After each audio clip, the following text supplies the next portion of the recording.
श्रोता प्रेमियों, मैं राम सागर शास्त्री आप लोगों के समक्ष एक कहानी रखने जा रहा हूं, खूनी चंपा।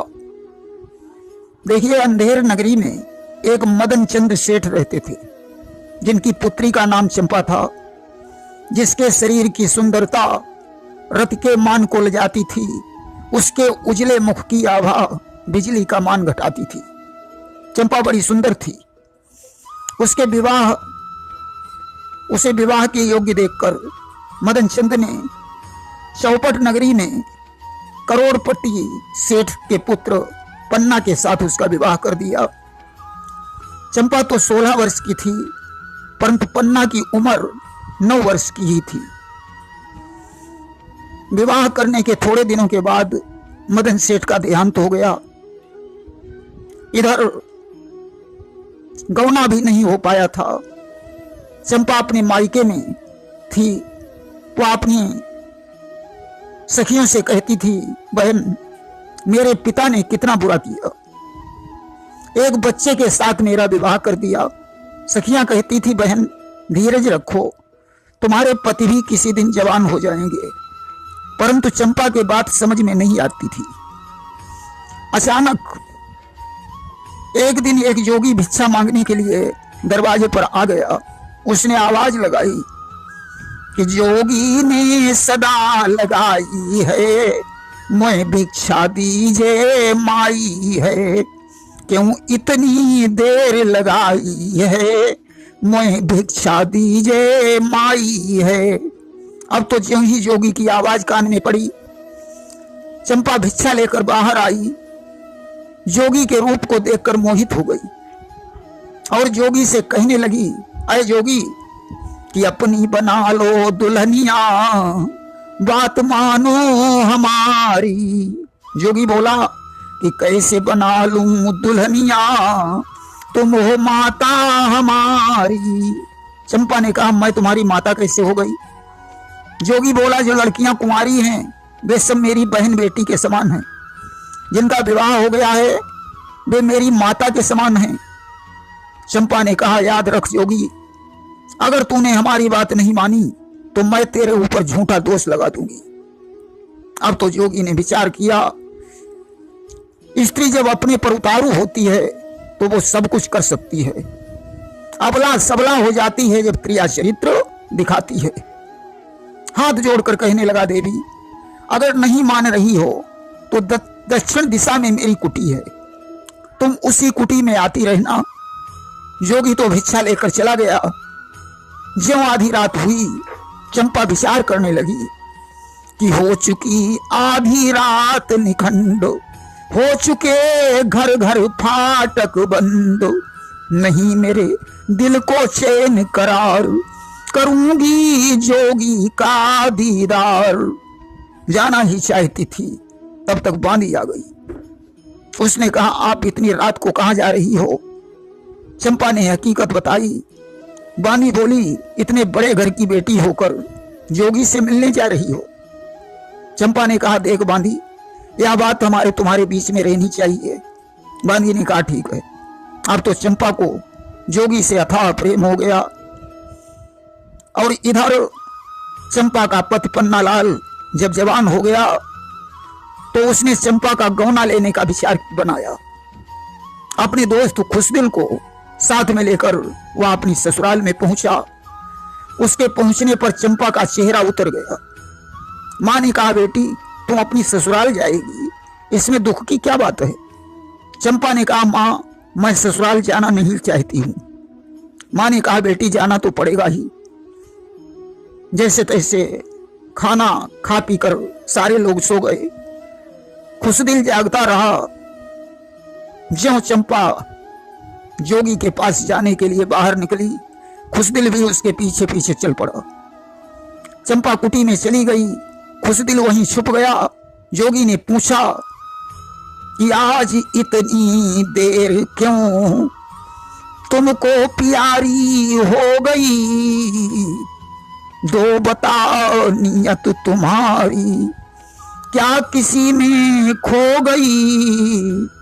अरे आज इतनी देर कैसे हो गई? क्या किसी दूसरे का चक्कर है?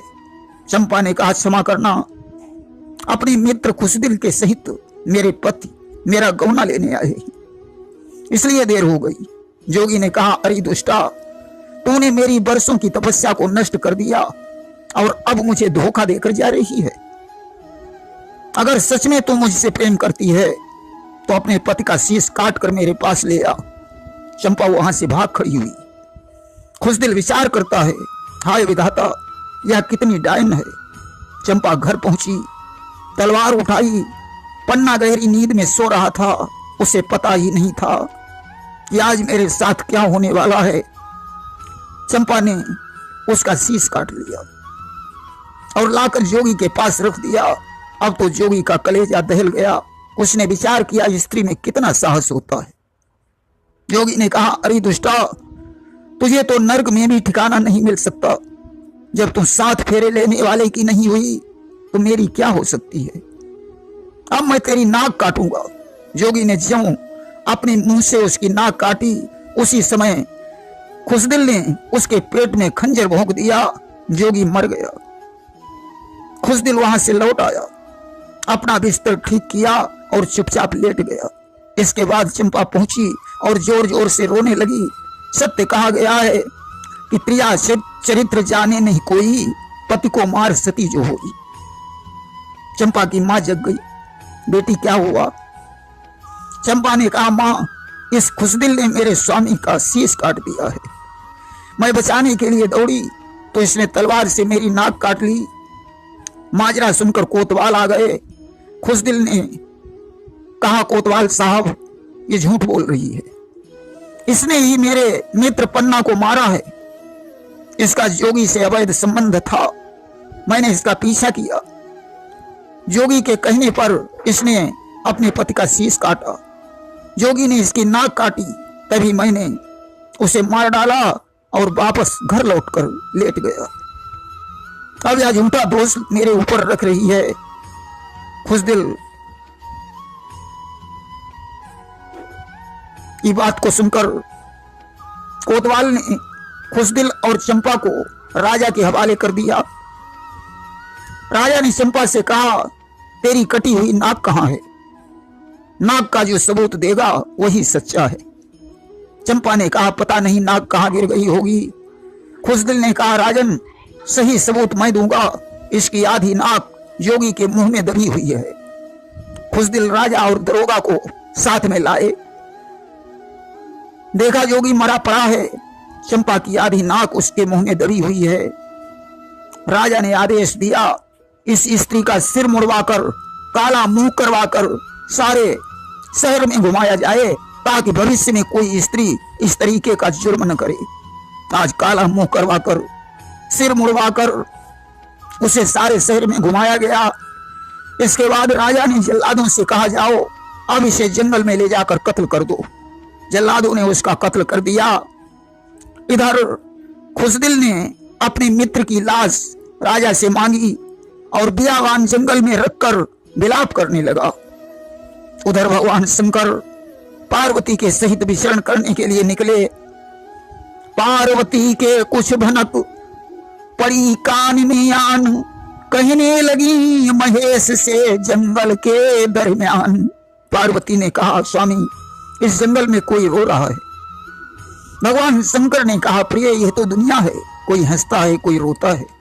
पार्वती ने कहा, स्वामी, आप सत्य कह रहे हैं, परंतु यह दर्द भरी आवाज मुझे अपनी तरफ खींच रही है। पार्वती के आग्रह पर शंकर जी भेष बदलकर खुशदिल के पास पहुंचे और बोले, बेटा क्यों रो रहे हो? खुशदिल ने सारी कहानी बताई।